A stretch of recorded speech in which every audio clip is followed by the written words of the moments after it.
We are standing up on top of Montmartre at Sacré-Cœur, and I am here with Beverly, our wonderful tour guide. Tell us about yourself. Hi, I'm Beverly. I'm originally from Scotland, but have been living in Paris for the last 4 years now. I tour guide, I write about Paris and its history, and I love it here. I love living here. It's the best city in the world. And we feel so lucky because Beverly has worked with us on our Paris itinerary, so make sure you check that out at yourguidesabroad.com/itinerary. Now on to the fun facts about Montmartre that we are learning today from Beverly.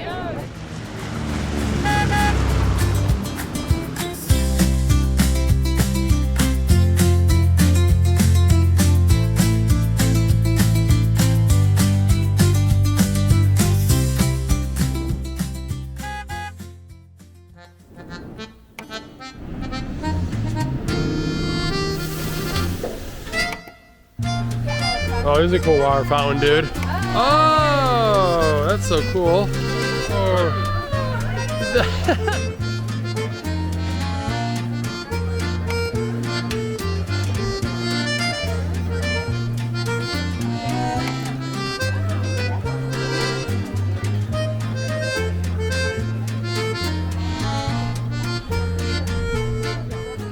So, as we've seen, it's on a big steep hill. It's a hill that looks out over the rest of Paris. It's just centered up in the north. And for a long time, it wasn't really used by anybody because it wasn't officially part of Paris until 1860, but it looks over the whole city. So it's been abandoned for a very long time. It's a village style. There's poor people who are living here, people who have they run markets, this kind of stuff. They like it because it's a big open space and it's very, very cheap. It's around the edge of Paris, so anyone who's selling food, wine, anything like this, they don't have to pay the same taxes that you would inside the city. And the Parisians like it because they can come just over the border and buy for much cheaper as well. So it becomes really the home of the merchants, the religious communities, and then later all the famous artists. Oh. And they love it because it's big open space, it's amazing sweeping views, and it's dirt cheap to live here.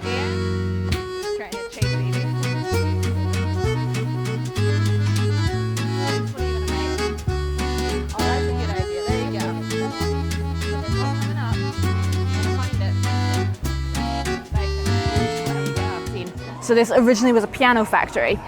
So there's quite an odd shape inside. There's a big spiral staircase. It would have been a big slope to move the piano bodies down. But they convert it into about 30 rooms and about 12 artist studios. And one of the big artists who ends up here, again, very beginning of their career, not got any money, don't have very much reputation yet, but has come to Paris because one of his pictures has been accepted into a salon.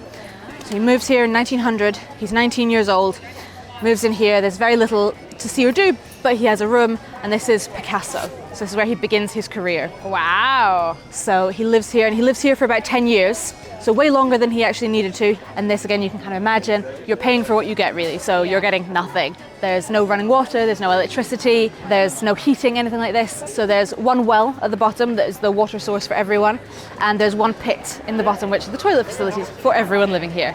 So it's not great, but he stays here, he loves it. He paints most of the blue and the rose period here. So it's a very productive time. He also paints the Demoiselles d'Avignon here, which is his first real shift into Cubism.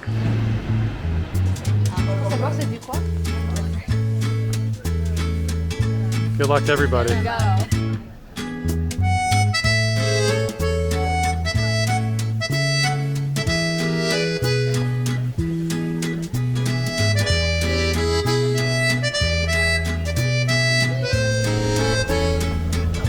This is La Mère Catherine. This is the one where they claim to have the origin of the word bistro. Oh. It's right here. They're all around the little square here. And if you have a closer look, you can see there's little black brass plaques with numbers on them, so you can see which one is yours. To get this spot, you have to submit a portfolio, everything like this. It's very controlled. So obviously not very many spots open per year. It really depends, because people will hang on to these as long as they can.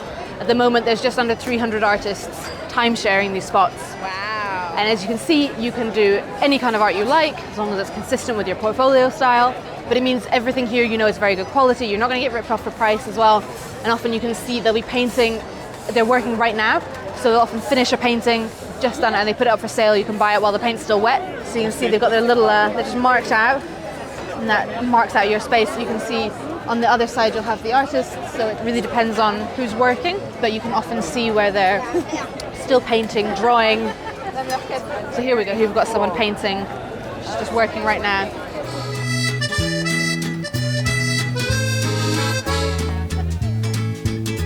No pressure. This is a nice old church. It's actually older than Notre Dame.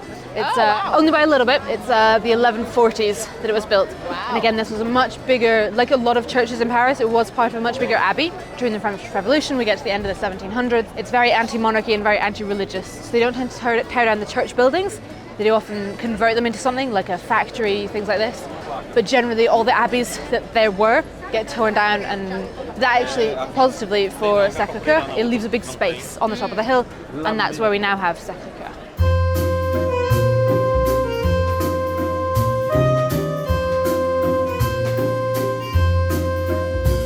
So if you want to go up into the dome, you have to pay, but it means you get directly to the access for there. And the reason that this church is such a white color is the stone it's made from. Whenever it rains, it naturally reacts and produces calcite, which is a natural bleacher.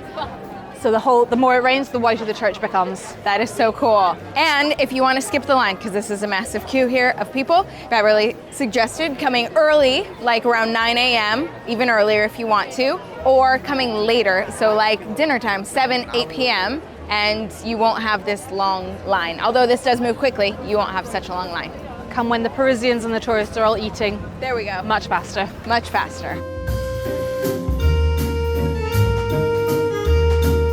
What a lovely neighborhood to explore. We loved exploring it with a tour. So if you are coming to Paris and you are looking for a tour guide, check out Beverly. We'll link her website down in the description below. And if you are coming to Paris, make sure you check out yourguidesabroad.com/Paris for a free cheat sheet that gets your planning started.